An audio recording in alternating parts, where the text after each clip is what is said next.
All right, we're here with Brewers catcher Jonathan Lecroy, and I've always been intrigued with the footwork from behind the plate. What's the actual proper footwork when it comes to throwing a runner out at second base?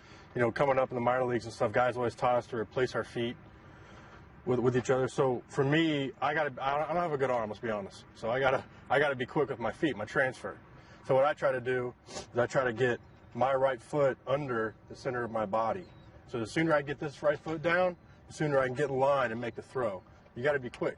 You got to be quick. So for me, I'm here, boom, right there. So from the squat, you'll actually take a jab step. It's a jab step, yep. Going this way. Yep, and you want to stay in a straight line. You don't want to kick way out here or go here. You know, you just want to be, boom, like that. Now, quick. What about if you were to go to third base? Third base, I'm going to catch the ball here, just replacing your feet. Just replacing your feet. It's just a short jab step. Boom. Just replacing your feet. Okay, the other thing I want to know about is framing pitches. We always talk about framing pitches and how such and such is a really good receiver. He receives really well. What does it mean? Receiving is something I take a lot of pride in. It's something I feel like I can control a lot. So what I try to do whenever I'm receiving is, you know, I give a real low target. So I'm really down here. And for me, it's a lot easier to come up to a ball and make it look like a strike than it is if you have a high target and come down. Because if you have a high target and you come down, the ball's going to take you down, and the umpire's going to ball it because that's what he sees. However, if you start low, you come up to it, you know, you can keep it more in a strike zone, you can control it better. Sure. Okay, so I always try to bring balls up a lot.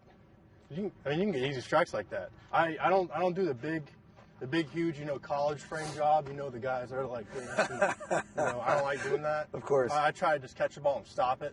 Maybe give it just a small little subtle thing. I mean, the umpires, they're really good nowadays, to be honest with you. If you just catch the ball and stop it where it is, give the umpire a good look at it, he's going to give you a real good shot at calling it a strike. So for me, that's what I try to do. Just keep it simple. Not, you know, guys don't like it whenever you're doing all this. You know, it doesn't look good. Catching 101, Jonathan Lecroy. Appreciate it, man. All right, buddy. 30 clubs in 30 days continues on the Brewers. We're back here in 42 right now.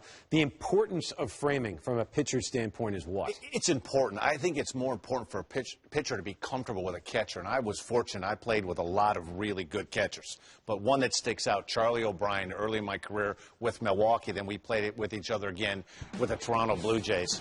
He had the softest hands, and one of the things that Jonathan Lecroy talked about, it's not taking the pitch that's 4 inches outside and bringing it back in. He was very quiet, and he had a great knack of catching the ball in the webbing. It wasn't so much about trying to catch the ball and bring it in.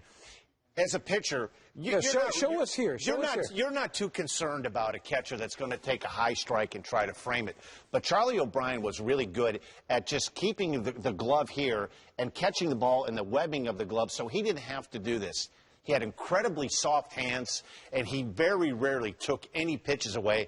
And I wasn't an easy guy to catch because I threw hard and my ball had a lot of cut, and he just had a great way of making every pitch that was borderline. I was more concerned with the pitches on the corners, not so much the pitches up in the strike zone. An umpire can see that high strike, that it's chest high. You're not going to get a strike in the big leagues with a catcher catching the ball above his mask and bringing it down. It was the pitches on the corner, and in my career, nobody did it better than Charlie O'Brien. For me, the best receiver I probably ever threw to, softest hands-wise, was Damon Berryhill with the Cubs. The toughest guy I ever threw to was Darren Dalton. But when you look at Berryhill behind the plate, see where he sets up? Right down the middle. That's where I wanted all my catchers to set, was in the middle of the plate. And this is me with Philadelphia throwing to Darren. You see where he's sitting?